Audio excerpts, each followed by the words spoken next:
Hello there. They call me Mystery. Now, have you ever thought to yourself that society should be more equal? Like, not utopian stuff here. I just mean the opportunity for everyone to have a humane existence, a voice, politically, and maybe even the ability to actually enjoy life.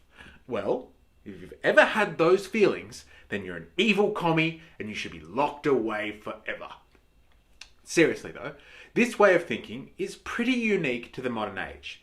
It dates back to the ideas of the Enlightenment, when people were looking beyond class privilege to establish free societies based on one's merits, not your family ties.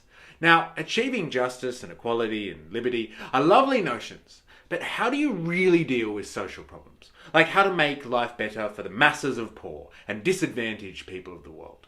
This is truly one of the greatest questions of civilization, one that's never been truly resolved, try as some might. Now, it's known as the social question, and it is one of the most powerful but surprisingly unknown concepts in the world. So let's investigate the social question. My name is Mystery.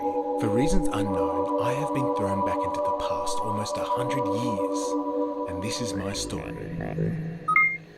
The French Revolution was crucial for a number of reasons, obviously, but it was incredibly instrumental for redefining politics. Since ancient times, politicians existed as administrators of the polis, the city, and of public institutions to ensure the state functions efficiently. They didn't need the input of the people, or want it for that matter. It was official business done by professional governing elites. Now let's fast forward to France in the late 1700s, where there is about to be a revolution.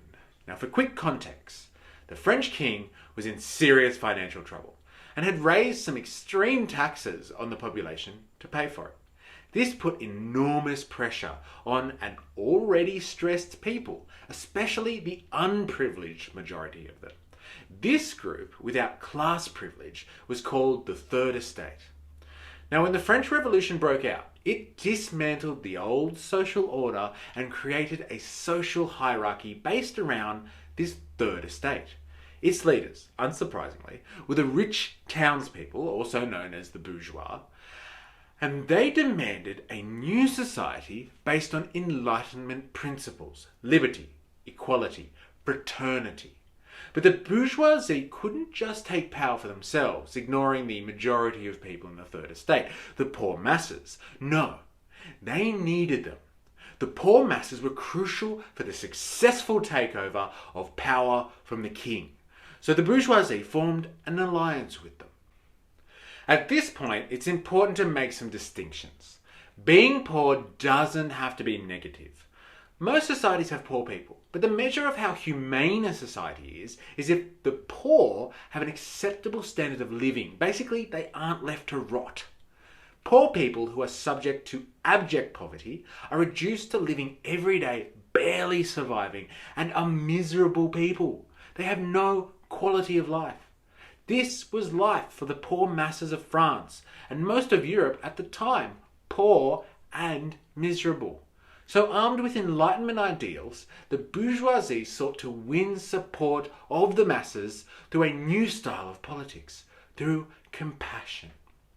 No longer was politics simply a civic function, but it was about being a compassionate leader, a just leader, a politician of the people who would serve their will, not just administer state functions.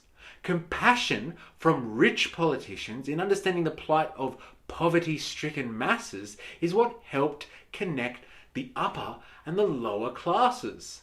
Now, it seems idealistic, but this was the bold development of modern politics. Importantly, though, the social question was present. How do we make society better for all? Now, let's just pause to acknowledge here that this type of compassion in politics can lead to trouble. Today, compassionate politicians might kiss a baby, door knock, and shake hands in front of a camera, but they serve their own political agenda. True compassion, when politicized, can lead to demagogues and terror. A truly compassionate leader will turn to violence and will lead followers to acts of terror in the name of good and purifying society. It is the passion of the social question that can lead to extremely volatile politics. Think this guy. Now let's fast forward a little more, full swing into the Industrial Revolution. With it came more social problems and a reimagining of the social question.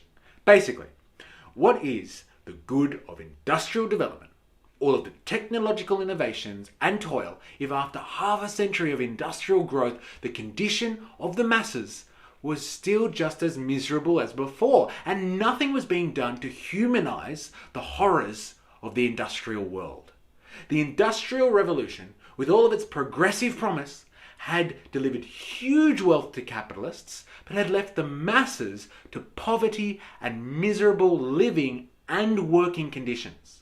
It was intellectuals like Marx who took the social question on again, reinventing it and framing social problems around exploitation. It was now about rich versus poor.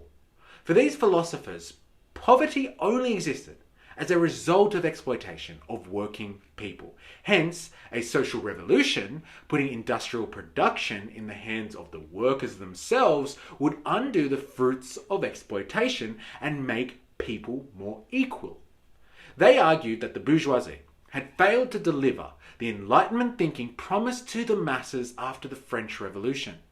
It was now time for people to take up the social question and answer it for themselves. It was now for the people to own the Enlightenment ideas of freedom and equality. And this is central to the idea of socialism. Such a scary word. Today we live in a neoliberal world. Democracy and government services have been eroded in the name of privatization and the free market. Okay, the majority of people in developed countries might not be living in abject poverty. Living standards are supposedly higher than they were at the time of the French or the Industrial Revolutions, but people are still noticeably miserable, distracted by consumer culture, but unhappy at heart. The ethos of neoliberalism, promoting self-interest while destroying community, has given us material wealth but left us hollow. Maybe this is the premise of the social question in the 21st century, addressing greed before it consumes humanity and the planet with irreversible consequences. However, if there is to be anything to learn from the attempts of answering this question in the past, it will never truly be answered unless there is international cooperation and collective action. If you thought this was interesting, share this with someone who should hear this, and please subscribe for more. There is much to learn before we can unlock the revolution. Remember, I am, you are, we are mystery.